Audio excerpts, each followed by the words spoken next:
Fundamentals of Tarot. My name is Arcadian. This is my lovely life partner. Her name is Star.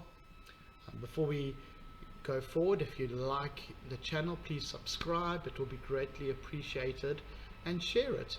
So over the last, how long have we been doing this? Over 20 years.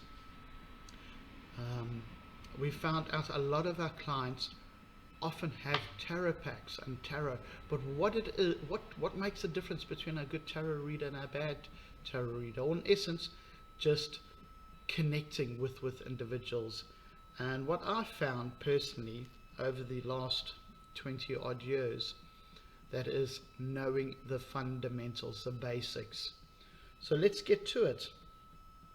With cups, well, let's start off with the amount of cards there is. There's 22 major arcana cards, and there are 56 minor arcana cards. There are 4 different suits with the major. It goes to cups, pentacles, swords, and wands. So let's just break that down a little bit. Let's look for some cups.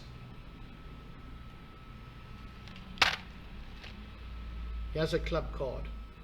The Knight of Cups. Club cards are your pages, your knights, your queens, and your kings, but we'll get to that towards the end. So what are the cups in a tarot reading? First of all, it represents feelings, emotions, your intuition, your creativity. So a very emotional card. The base element for it, it carries the base element of water. And the star signs that are associated with it are Cancer, Pisces, and what is it? It's called Scorpio. So Scorpio. So I also get muddled up sometimes. There's so much to know. But in essence, when you have cups, it mainly is based. If a tarot reading, you're doing your cards for your family, your friends. It symbolizes primarily emotional conflict, personal interactions, feelings, creativity, love matters, all those wonderful things to do with love, emotions, and it's water, it's ever flowing. So that's wonderful. Let's go on to pentacles. I just need to find a pentacle card so you know what they look like.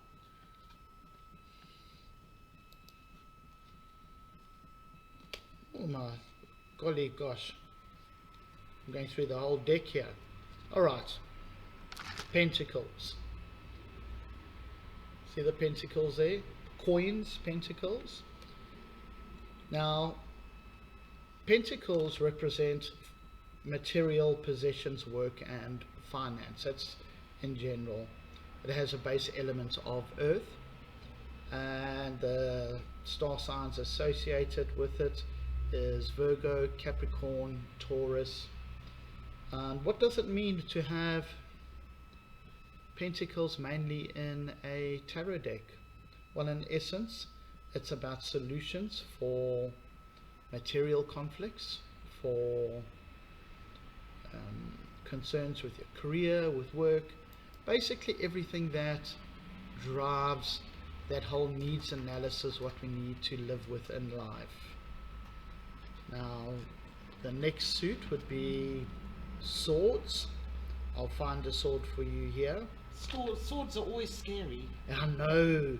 They're crazy, aren't they? Like slashes. And slashes and cuts. And personally, I don't like when swords come out. But they do have some good purposes as well. So that is an example of a sword tarot card. This specifically one is a major. No, it's a 2 of swords. It's a 2 of swords. And what does it represent? Swords represents action. It's a doing card, doing side. And also, let's just have a look at that one, for example. It's pretty obvious this person is in 2 minds, and that the decision that they want to make is really difficult.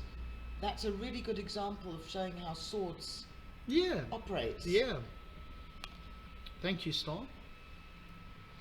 So where were we? The representations.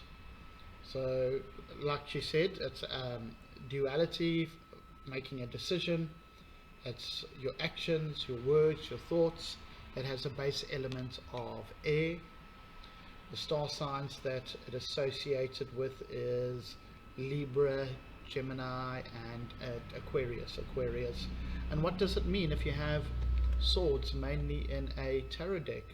Well, simply put, it is about mental struggles, conflicts, arguments, decisions that need to be made that you're putting off. So it's a very doing card, a verb, as you would. Hey, Sarah, star? The Verbs, swords, yeah. very much so. Yeah, very so much an action card. Action cards, let's get it done. And then we get on to wands. You just need to find the ones. There we go. Here is wands. See how, which one, I don't even know which one this is. This is the 10 of wands.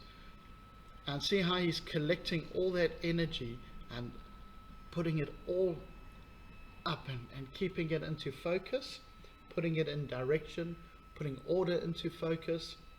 So what does it represent? Wands in essence are about your motivation, your passion, and energy. Energy is a good one. It has an element of fire in it. So remember, with passion, you got fire. You can't have smoke without fire. So it's a very conflicted suit in the tarot cards. The star signs that it is associated with is Gemini, Libra, and what's the last one? Aquarius and Aquarius. And what does it mean to have wands mainly in a tarot deck? Well, in essence, it is mainly, I would say, in the realm of thoughts, in the first stages of development. If you need to, like building on from the swords, if you need to get things done, but how you feeling and what actually needs to be done to move forward in life. Then you have the clubs, which is your knight, your page, your knight, your queen, and your king. Now, funny enough, a lot of people especially with a Rider-Waite, they associate this with the MBTI personalities, because there's 16 personalities and there are 16 club cards, which is the Merrill-Briggs personality trait indicator, which you can find on the internet and get more into detail if you want to do with that. And well, that's it. That's all the fundamentals. Just one little fun thing that you can do to practice your cards with your families, because you all have cards, which is amazing. You come to these well-versed intuitives and you get readings, but invariably you have cards yourself. And a lot of students of ours, what we do is we play a little game where you put a card here, you put a card here, and they all in essence have personalities, especially with the club cards. So if you put them down and you say they're at a dating service, or they're meeting each other on the playground for the first time without any insecurities, what would this card say about himself, herself, itself to this card, and vice versa? And then what you do to make it even easier is you associate that with someone that you know, so it refreshes your memory and it becomes fluent to when you do the reading. It's like learning a new language. Yeah. But it's symbols, so it's amazing. Well, I hope that was very helpful, and get practicing above all else. Just practice with your children, practice with your husband, practice with your wife, practice with your best friend, practice with your mum, practice with your dad. Oh, excuse me. Well, I think that's it. Fast. Should we do a namaste? Namaste. Blessings, everyone, and have a wonderful, wonderful week ahead.